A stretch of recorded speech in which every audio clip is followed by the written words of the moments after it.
मित्रांनो, प्रहार जनशक्ती पक्षाच्या वतीने अमरावती जिल्हाधिकाऱ्यांना निवेदन देण्यात आले आहे की तिवसा येथील अनुसूचित जाती जमातीच्या विद्यार्थ्यांचे वसतिगृहाचे हाल बेहाल असून तेथील कोणत्याही खोलीतील खिडक्यांना काचा नाहीत, खोल्यांचे दरवाजे व पलंग देखील तुटलेल्या अवस्थेत आहे। तसेच विद्यार्थ्यांना नाश्ता व जेवण वेळेवर मिळत नसून मिळणारे जेवण हे अत्यंत निकृष्ट दर्जाचे आहे व तेथील विद्यार्थ्यांना अनेक समस्यांना तोंड देऊन हालअपेष्टा सहन कराव्या लागत आहे।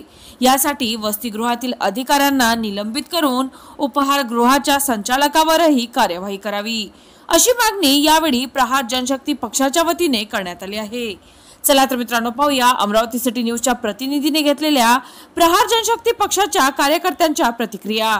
सामाजिक न्याय विभागातर्फे जे अनुसूचित जाती जमातीचं जे तिवसा मधलं वसतिगृह आहे, त्या वसतिगृहात काल प्रहार संघटनेतर्फे जर भेट दिली असता तिची जी अवस्था एवढं दुर्दैवी अवस्था आहे। तिथे लाईट आहे, त्यांच्या रूम मध्ये लाईट नाही, फॅन नाही, त्यांच्या संडास बाथरूमला दरवाजे नाही, त्यांचे बेड तुटलेले आहे, तिथं घाणीचं पूर्ण साम्राज्य आहे।